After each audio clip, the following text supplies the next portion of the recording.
Cyril, Melka, Sang, Divan.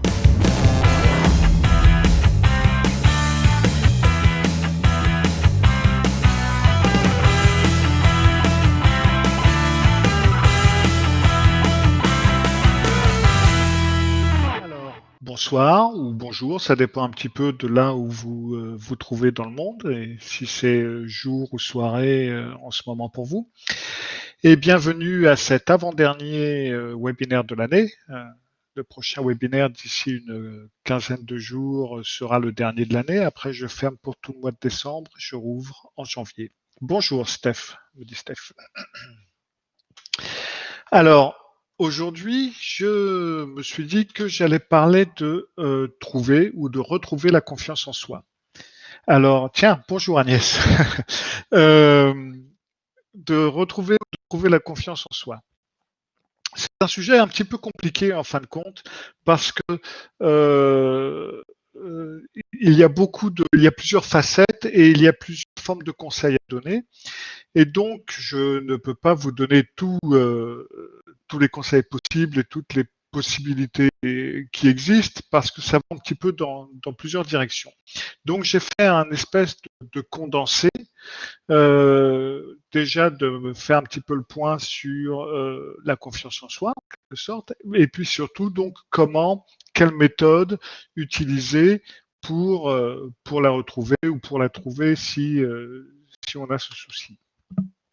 Alors, le manque de confiance en soi, ça peut être ou un état général, c'est-à-dire une partie de la personnalité que l'on a, c'est-à-dire un état dans lequel on se trouve plus ou moins constamment, ou bien ça peut être quelque chose qui est plutôt intermittent, qui nous arrive dans certaines situations.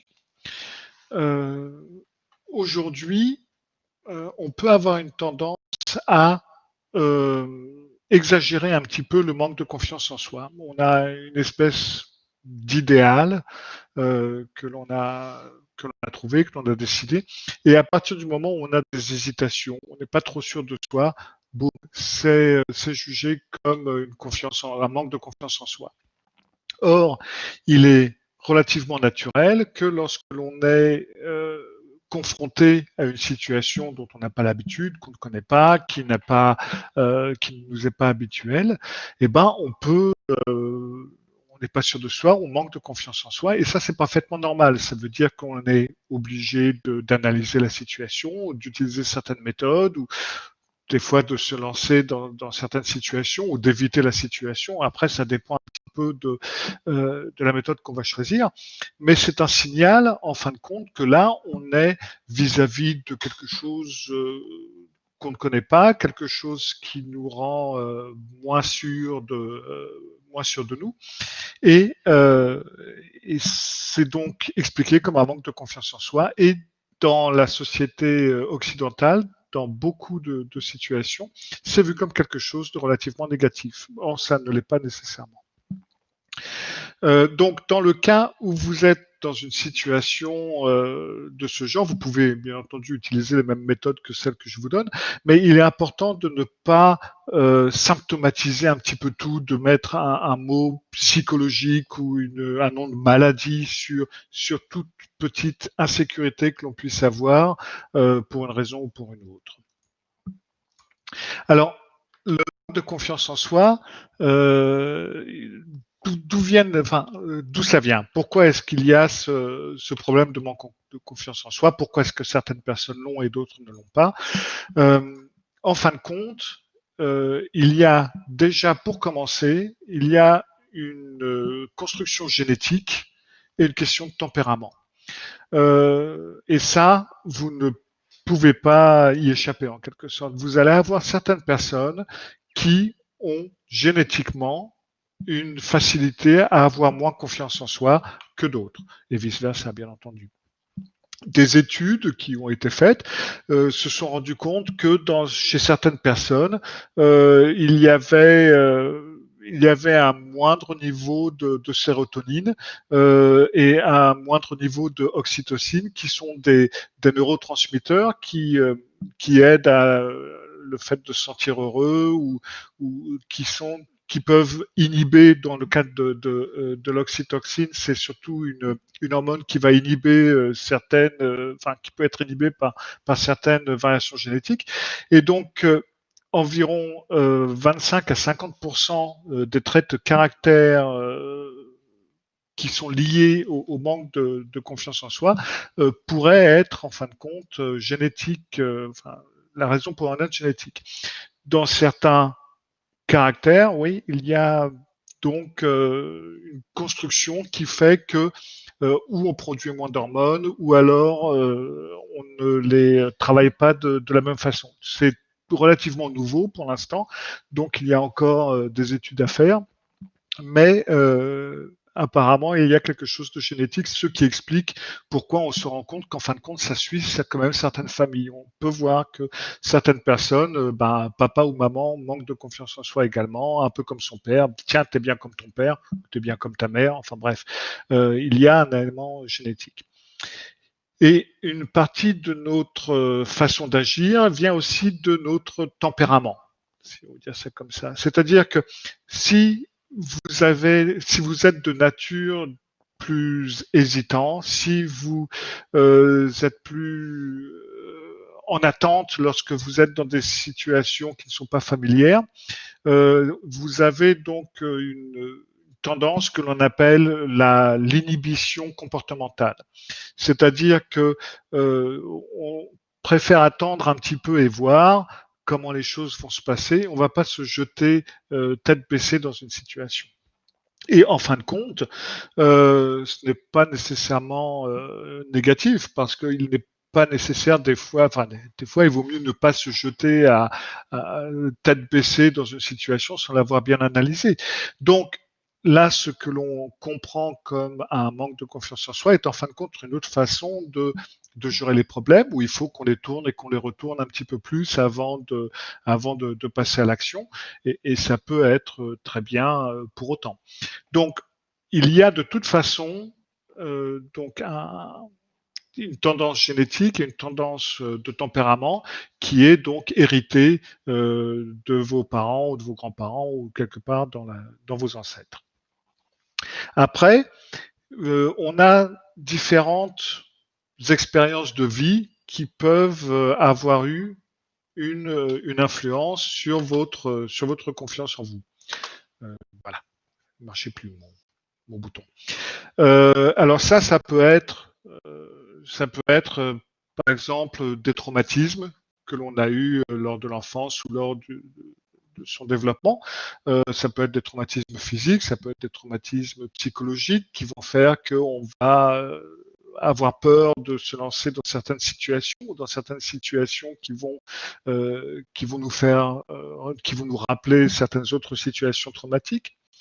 Vous avez la façon dont les parents vous ont influencé.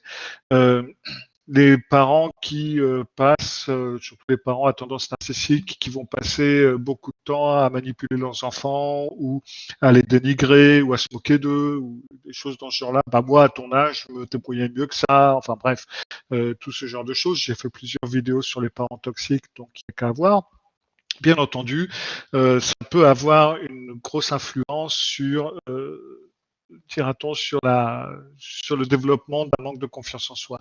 Maintenant, là encore une fois, les gènes peuvent vous sauver la vie si vous avez par chance une construction génétique plus solide. Vous allez mieux supporter le dénigrement des parents, bien entendu.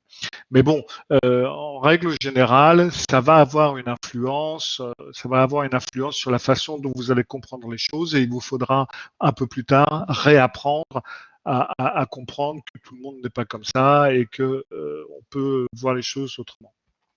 Le harcèlement, que ce soit le harcèlement à l'école ou que ce soit le harcèlement envers les copains ou encore de la famille.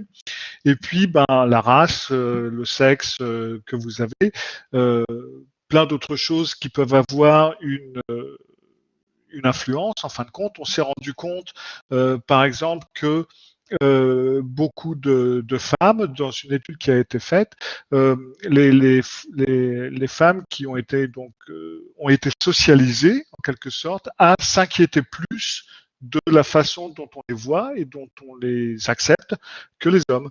Les hommes ont plus une tendance à se dire bon bah si même pas, j'en ai rien à secouer, que les femmes. C'est plus important pour elles parce qu'elles ont été élevées comme ça depuis des millénaires et puis ça continue d'ailleurs. Faut pas se leurrer. On a toujours cette tendance à ce que les femmes soient élevées pour plaire et pour être agréables. Je sais comment ça sonne, mais c'est comme ça. Il y a aussi un manque d'information, si on veut dire ça comme ça, c'est-à-dire que le manque de confiance en soi peut venir de ce que l'on ne connaisse pas vraiment les règles du jeu pour la confiance en soi. Par exemple, si vous avez l'impression que vous devez avoir confiance en vous pour agir de façon à paraître comme ayant confiance en vous.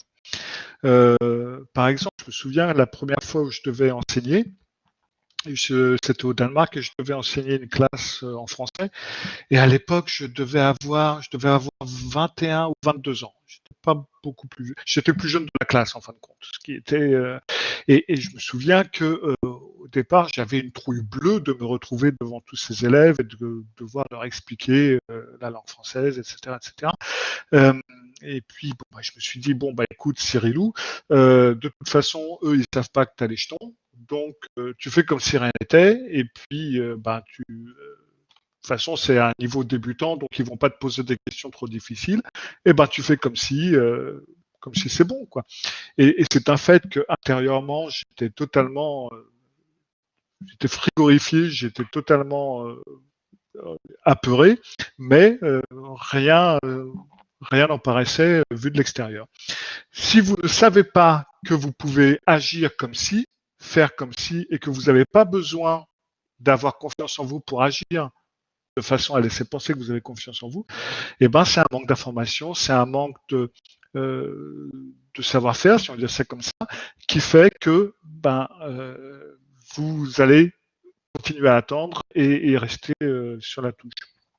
Le perfectionnisme aussi est également une façon de penser qui peut vous faire perdre confiance en vous parce que si vous vous dites que ce que vous devez faire ou ce que vous allez faire doit être parfait, que vous ne devez pas faire d'erreur, que tout doit être linéaire et super, et ben c'est un fait que ça va pas améliorer votre confiance en vous. Là aussi, c'est un manque d'information.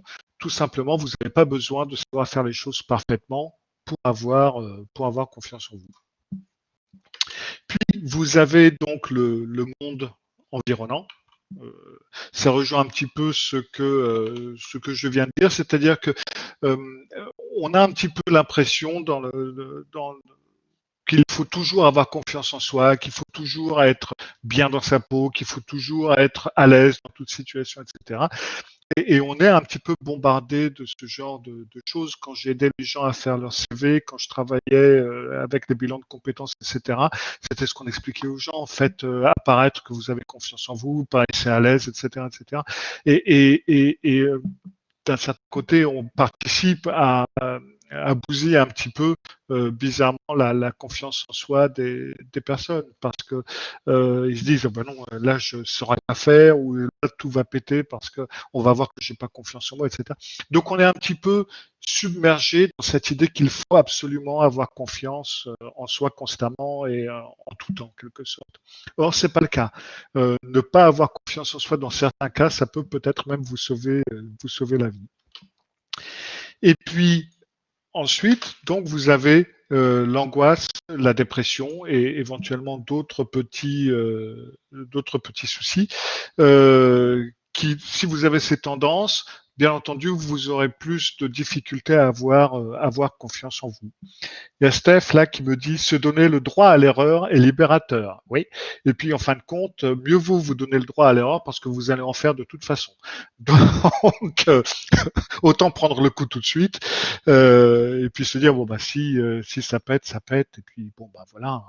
Hein. Si vous y réfléchissez bien. Surtout pensez un petit peu à quand vous étiez ado, etc.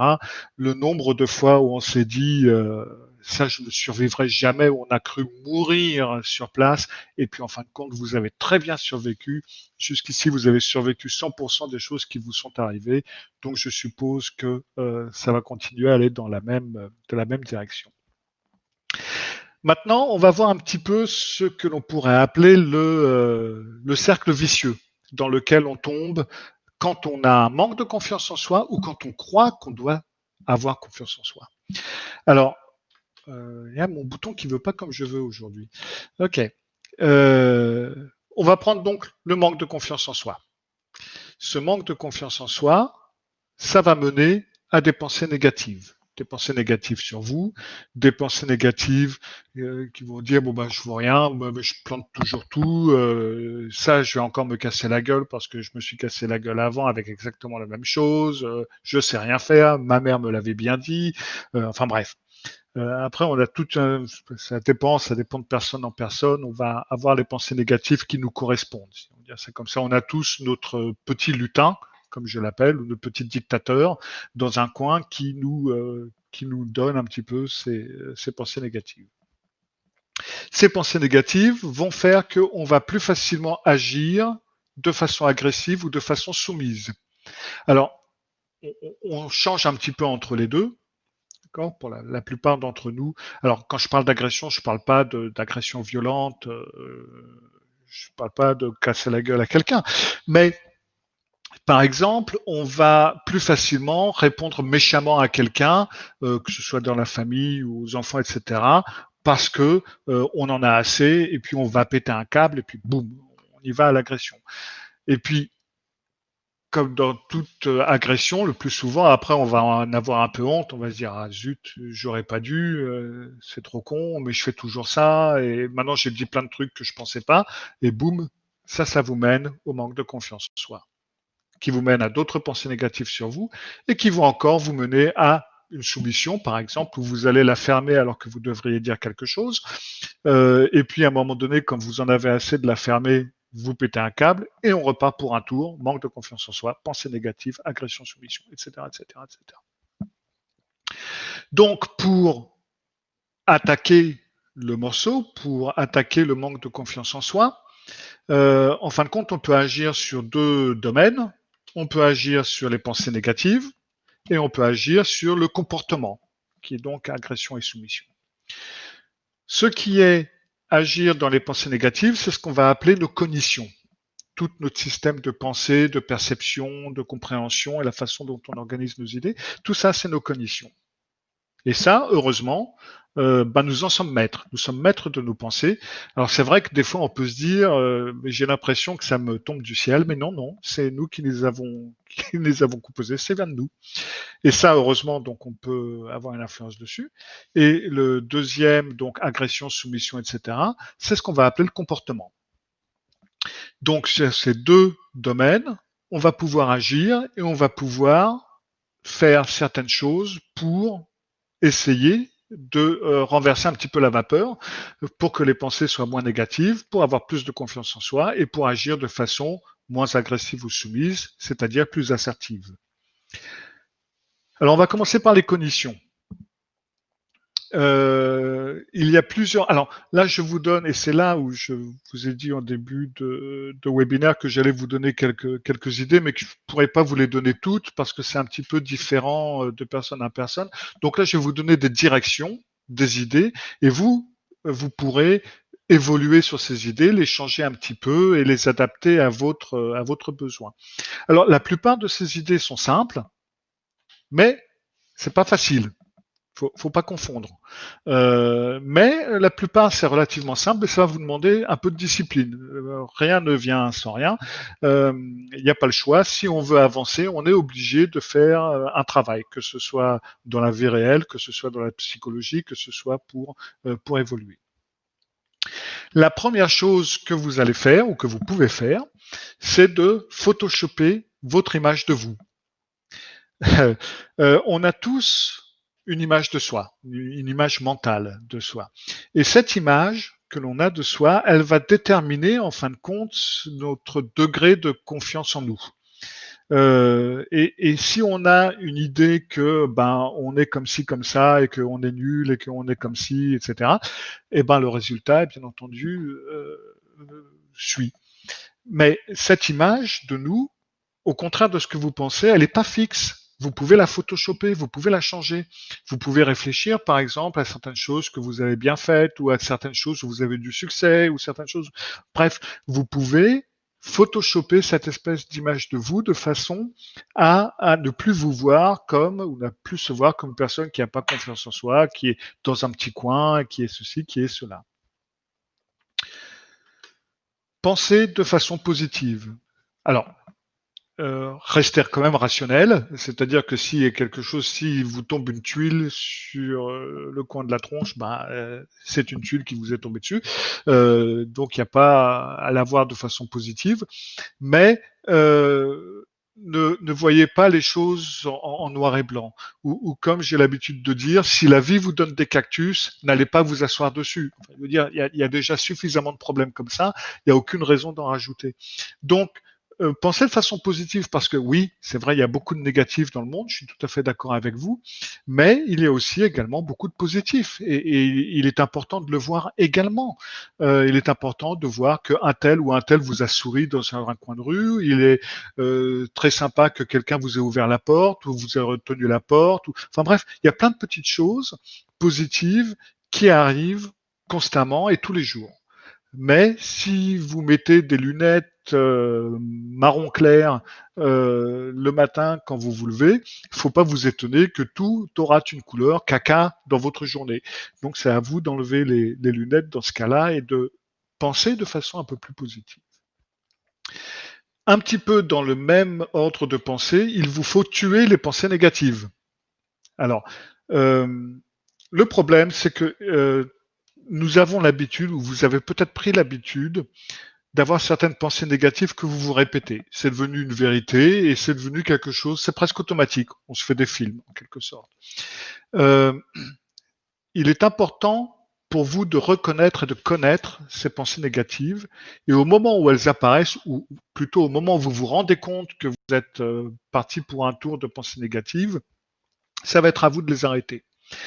Alors, pour les arrêter, ne pensez jamais non, il ne faut pas que je fasse ça, il faut que je fasse ça. Il ne faut pas que je me concentre sur que ceci ou cela est arrivé, il ne faut pas que je me concentre sur le fait qu'il m'ait mal parlé, il faut que je me concentre sur autre chose. N'utilisez pas de négation. N'utilisez pas ne pas dans votre langage auquel vous vous parlez. Le cerveau ne peut pas comprendre la négation. Vous ne pouvez pas vous dire il ne faut pas que je pense à un éléphant rose, par exemple. Si je vous dis ne pensez pas à un éléphant rose, vous allez nécessairement penser à un éléphant rose pour après essayer de l'extraire de votre cerveau, ce qui est impossible pour votre cerveau. C'est pour ça qu'il ne faut jamais dire des choses du genre surtout n'oublie pas de. Parce que là, vous pouvez être presque sûr que la personne va l'oublier. Parce que son cerveau ne comprend pas le négatif, pas plus que le vôtre. Donc pour le cerveau, c'est surtout oublie de. Dans ce cas-là, il faut utiliser le positif, c'est-à-dire surtout souviens-toi de. Donc utiliser aucun négatif et pour tuer les pensées négatives en elles-mêmes, ne commencez pas avec une nouvelle négation parce que ça ne marchera pas. Dans ce cas-là, dites-vous bien très fort, mais vraiment très fort dans votre tête parce que le problème, c'est que quand on travaille avec le positif, on y va un petit peu avec la main de ma sœur, quoi. C'est-à-dire que les pensées négatives, elles sont beaucoup plus fortes.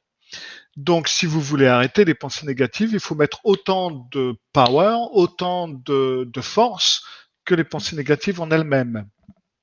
Donc, quand vous êtes parti pour un tour de pensée négative, vous vous dites très fort dans votre tête, annulez 3 fois. Annulez, annulez, annulez. Alors dans votre tête, parce que si vous commencez à le gueuler dans la rue, et puis surtout si vous dites c'est mon psy qui me l'a dit de le faire, là on vous enferme recta. Donc vous vous dites très fort dans votre tête, annulez, annulez, annulez, et vous passez sur le positif, vous transformez cette pensée en pensée positive, et de cette façon, donc vous faites les deux, vous tuez la pensée négative et vous pensez de façon positive. Apprenez à vous connaître. ça c'est extrêmement important. Je crois que c'est Sun Tse qui avait dit que celui qui a écrit l'art de la guerre, que le général qui se connaît ne perdra aucune bataille. En fin de compte, écoutez vos pensées, apprenez à vous connaître. Quelles sont les choses que vous vous dites? Parce que oui, bien sûr, vous le savez, mais par exemple, quand je travaille avec un client, et puis quand on travaille justement sur certaines de ces choses-là, et je lui dis, bon, ok, vous vous dites quoi alors? Ben, il peut venir avec une phrase, deux phrases, au grand maximum trois, puis après c'est tout. Et là, je suis obligé de lui dire, bah, écoutez, la prochaine fois que vous commencez à sentir que ça y est, vous êtes reparti pour un tour, écrivez ces phrases.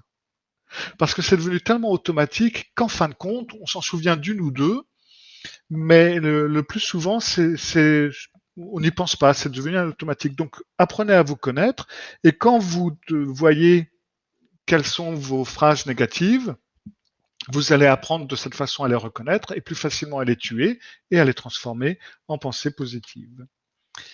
Préparez-vous.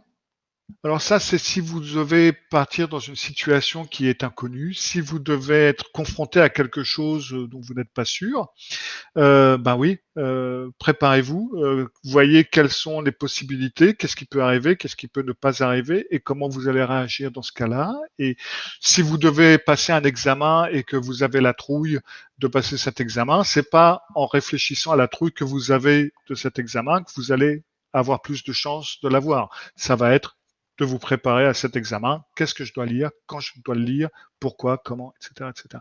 Donc, mettez ça un petit peu en système et préparez-vous. Connaissez vos principes. Oui, on a tous des principes. Ils sont différents de l'un à l'autre. On a tous des principes que l'on suit, des principes que l'on ne suit pas. Et très souvent, en fin de compte, même si c'est des principes qu'on a pris le long de la route de notre évolution, eh ben, on n'en est pas toujours conscient. On n'est pas toujours conscient de ces principes. Donc, quels sont les principes sur lesquels vous bâtissez votre vie? Quels sont les principes que vous voulez suivre?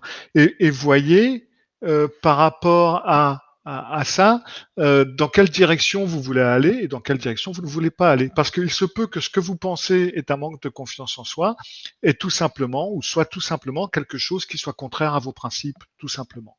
Et dans ce cas-là, c'est plus une question de confiance en soi, mais c'est une question de dire non, je suis désolé, ça, je ne veux pas le faire. Là, dans ce cas-là, il va falloir travailler. Si vous avez du mal à dire non, il va falloir travailler donc sur l'assertivité. Mais ça, c'est autre chose.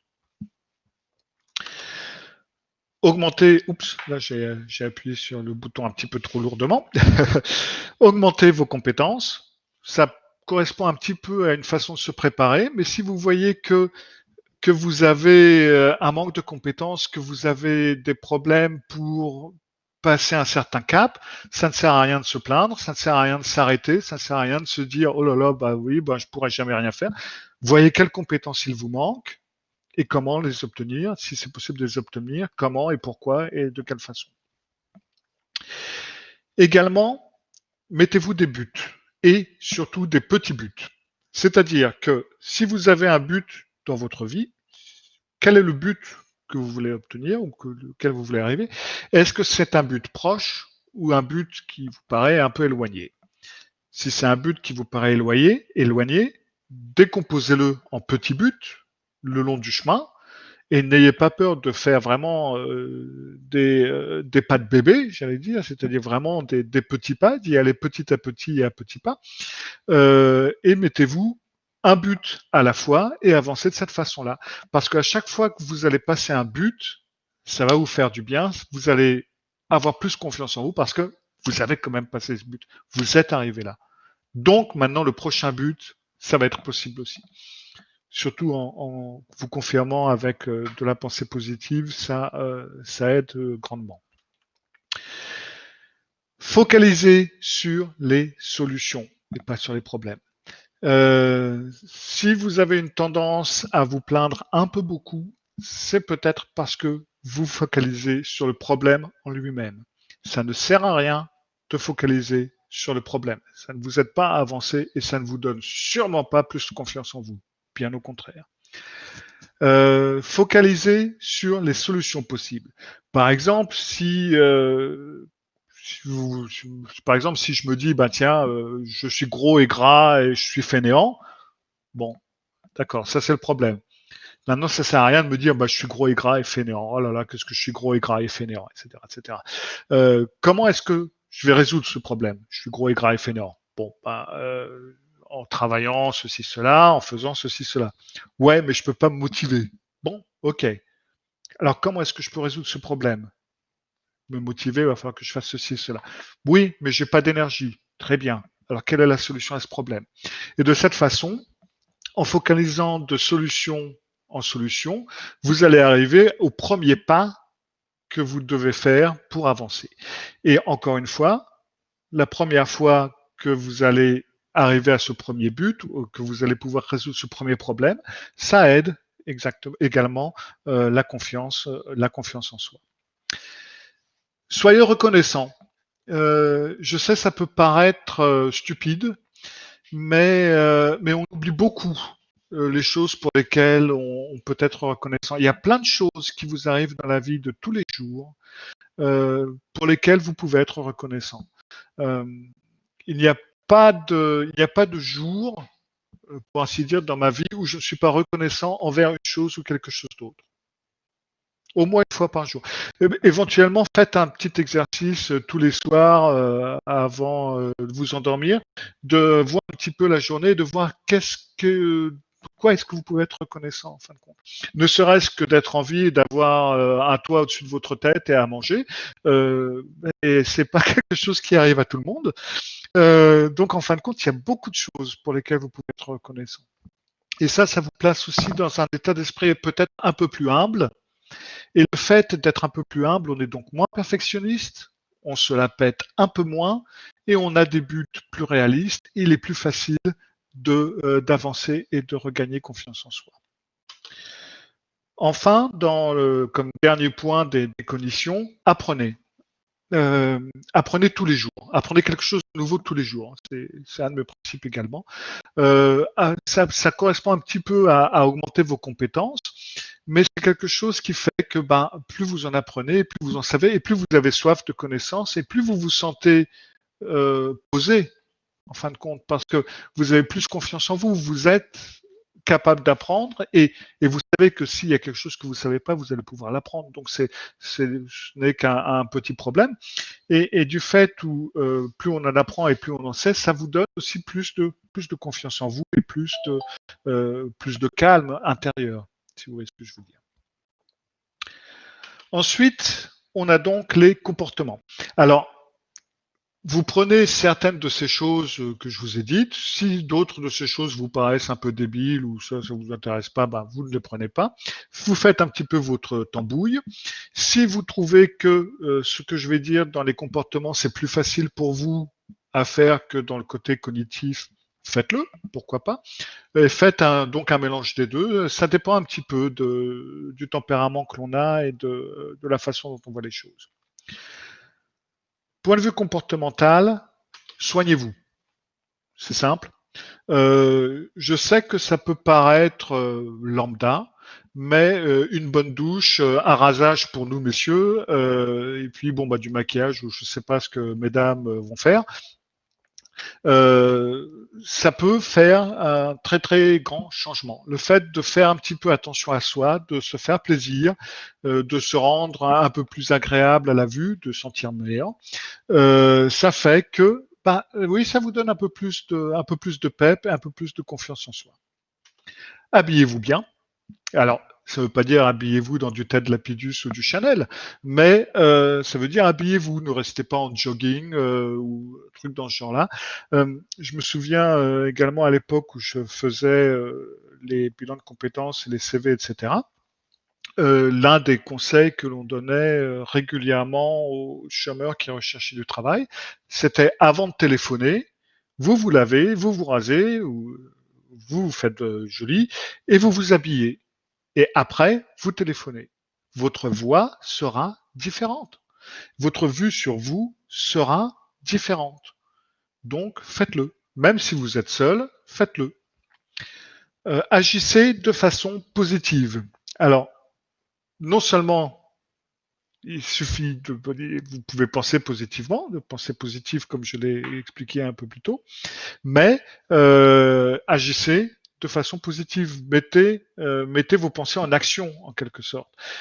Et c'est en fin de compte une des clés de la confiance en soi, c'est que non seulement vous le pensez, mais en plus vous agissez en conséquence, et ça va faire que vous allez vous sentir bien. Et quand vous vous sentez bien, il est plus facile d'avoir confiance en soi et on a plus confiance en soi. Soyez bon, soyez généreux. C'est une très bonne chose et c'est un extrêmement bon moyen de se sentir mieux. Ça va améliorer votre image de vous.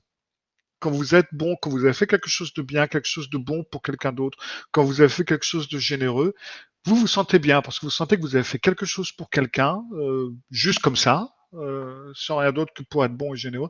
Et ça fait qu'on a une meilleure image de soi et de cette façon, une façon plus positive de se voir et cela va avoir une influence positive sur votre confiance en vous.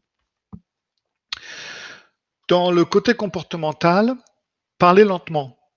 Plus lentement que moi en ce moment parce que je suis en train d'essayer de caser un webinaire dans un temps qui m'est imparti parce que j'ai pas trop envie de vous saouler trop longtemps. Mais parlez lentement, essayez de parler plus lentement que d'habitude. Une personne qui a de l'autorité, le plus souvent, parle lentement. Ça montre une confiance en soi, ça montre que on sait que les gens vont continuer à nous écouter. J'ai pas besoin de me dépêcher de finir mes phrases pour être sûr que les gens vont pas arrêter de m'écouter. Une personne qui parle trop vite donne l'impression d'être nerveuse et ça vous rend nerveux. De toute façon, ça vous rend moins sûr de vous et ça se mord un petit peu la queue. Donc, parlez lentement et efforcez-vous de mettre un petit point de temps à autre. Alors, maintenant, ne parlez pas comme les personnes de ma génération et celles d'avant connaissent les disques micro-sillons qu'on écoutait quand on écoutait un 33 tours sur 45 tours ou un 45 tours sur 33 tours. Donc, vous ne faites pas le 45 tours sur 33 tours, quoi. Vous n'allez pas parler aux gens comme s'ils étaient retardés. Mais essayez de mettre un petit peu un bémol à la vitesse. Tenez-vous droit. Alors là, c'est un conseil que je ne suis pas moi-même. Comme beaucoup de gens qui sont un peu grands, j'ai un peu de mal à me tenir droit. Mais oui, c'est quelque chose de très amusant. C'est que le fait de se tenir droit va changer votre impression de vous. Ça va vous faire un changement psychologique, ça va faire un changement hormonal. Il y a une étude qui a été faite il y a quelques années où ils avaient pris des personnes qu'ils avaient mis en deux groupes. Dans l'un de ces groupes, ils avaient demandé à ces personnes de se mettre dans ce qu'on appelle une position de force, c'est-à-dire qu'ils les avaient installés dans des chaises très agréables. Ils leur avaient demandé de tenir les mains derrière la tête, à une position semi-allongée, et les pieds sur la table. Et ça, ils les avaient laissés, je crois, 10 ou 15 minutes, quelque chose dans ce genre-là. L'autre groupe, il leur avait demandé de s'asseoir bien droit sur une chaise avec les bras le long du corps, refermés le long du corps et les mains sur les genoux. Et eux aussi, ils les avaient laissés comme ça 10 minutes, un quart d'heure. Après ce temps de pause, ils ont donné, c'était une étude américaine, donc ils ont donné à chacun de ces participants 2 dollars. Et ils leur ont proposé, après ces 2 dollars, de les miser sur un jeu où ils avaient 50% de chance de gagner la même somme ou 50% de chance de perdre leurs 2 dollars. La plupart, maintenant j'ai plus les chiffres en tête, la plupart de ceux qui avaient été dans la position de force avant de commencer l'étude a osé prendre plus de risques que ceux qui étaient dans la position de faiblesse avant de commencer l'étude.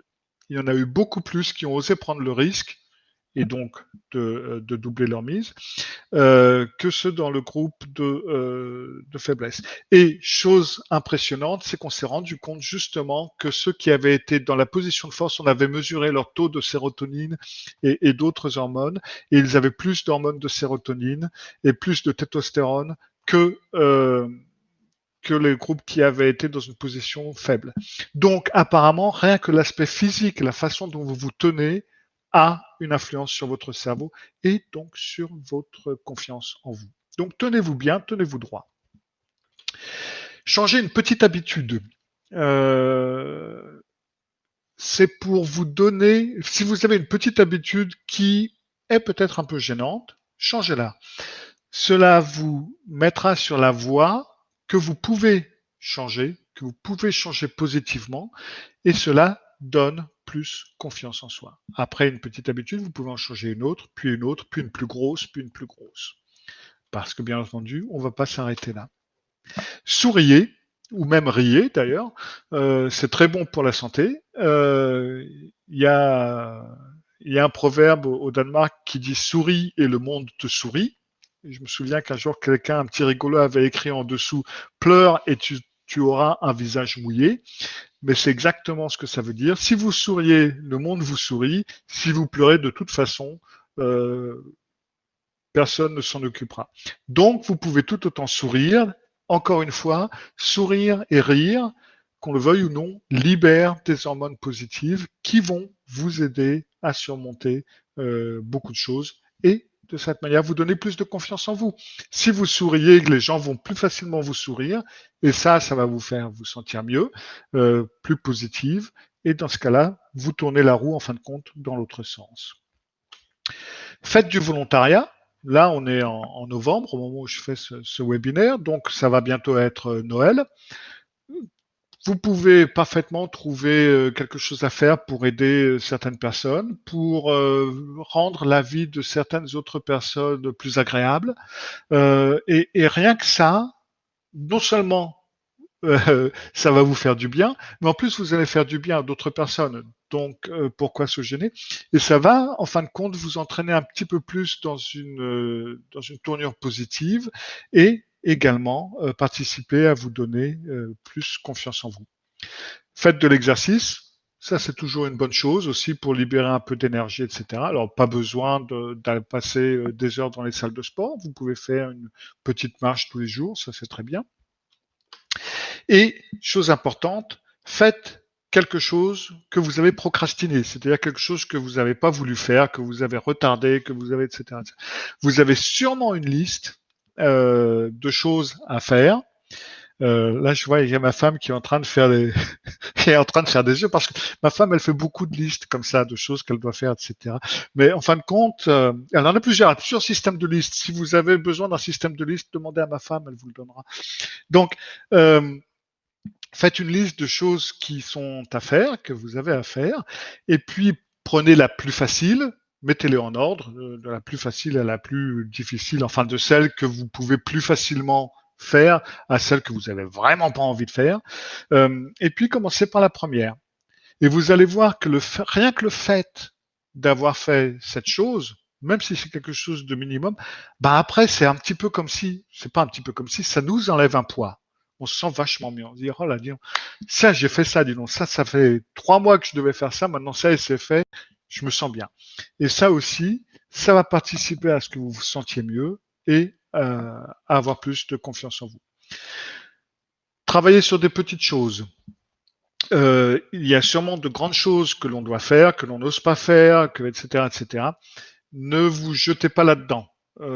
Commencez par quelque chose de plus petit et avancez petit à petit. Ça ne sert à rien de vous lancer dans un grand projet pour après vous casser la figure et vous dire ah ben voilà, tu vois, c'est vrai, ben je peux rien faire, je peux jamais rien faire, etc. Je pourrai jamais rien faire.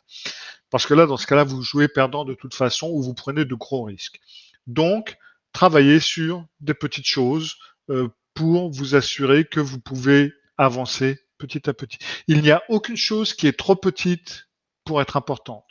Dites-vous bien ça. Donc, même si c'est quelque chose de minime, travaillez dessus. Rien que ça vous donnera un peu plus de confiance en vous. Enfin, dernière petite chose, j'ai mis ranger votre bureau, mais ça peut être un peu n'importe quoi. Mais le bureau, c'est généralement quelque chose qu'on utilise tous les jours, etc. Mais ranger, mettez de l'ordre dans votre bureau ou dans votre salon ou dans un endroit, etc. Rien que le fait de mettre ces choses-là en ordre font que on se sent mieux également, on se sent plus aéré, on sent qu'on a fait quelque chose, qu'on a avancé, qu'on n'est pas resté dans son coin totalement bloqué. Donc tout ce genre de comportement fait partie donc de cette façon de se sentir mieux, de se voir d'une façon plus positive et donc de gagner, penser plus positivement et de gagner confiance en soi. Donc en gros, on va dire que vous avez deux grands domaines. Vous allez penser de façon plus rationnelle, de façon plus positive, travailler sur votre façon de penser et dans votre façon d'agir, vous agissez de façon plus positive et de façon plus assertive, donc plus honnête, etc. Et de cette façon, petit à petit, vous avancez. Alors, cela ne veut pas dire que vous n'allez pas manquer de confiance en vous, jamais. C'est normal. Si vous entrez dans certaines situations, si vous êtes confronté à certaines situations, oui, bien entendu, vous allez avoir des doutes. Oui, bien entendu, vous allez vous demander si vous allez ou si vous avez pris la bonne décision. Ça fait partie du jeu de la vie et on ne peut pas toujours être parfaitement sûr de soi. Pour tout le monde, c'est comme ça. Donc, il n'y a aucune raison que ça soit différent pour vous. Pour finir, si vous avez besoin de systèmes pour vous aider à devenir plus assertif, pour vous exprimer, etc., si vous manque des méthodes comportementales pour vous aider à dire non ou à dire quand les choses ne vont pas ou avoir des conflits, eh ben, vous pouvez faire un tour sur ma page assertion.malka.xyz. Et là, j'ai un programme de 21 jours avec des vidéos pour vous apprendre à devenir assertif et de cette façon également à avoir plus de confiance en vous si c'est nécessaire ou si vous arrivez à un niveau où vous trouvez que vous ne pouvez pas y arriver sans aide, mais qu'il n'y a peut-être pas besoin vraiment d'une thérapie, et ben vous pouvez toujours prendre ce programme ou cette formation pour vous aider à avancer. Voilà, c'était tout pour aujourd'hui et pour la confiance en soi. Si vous avez envie que je parle de quelque chose de spécial, si vous avez des questions que vous vous posez, vous connaissez mon adresse email, cyril@malka.fr. Envoyez-moi un mail et dites-moi ce qui vous ferait plaisir et puis on verra ce que je peux faire. Sans ça, on se revoit d'ici une quinzaine de jours pour le dernier webinaire de l'année. Je vous souhaite une bonne soirée ou une bonne journée. Et puis à bientôt. Il y a Steph qui me dit merci pour ce webinaire. Ben, je vous en prie. Je suis content que ça vous ait fait plaisir. Leï qui me dit merci aussi. Et ben, au revoir tout le monde et à d'ici une quinzaine de jours pour un autre webinaire. Au revoir. Des questions? Des suggestions? Écrivez à cyril@malka.fr.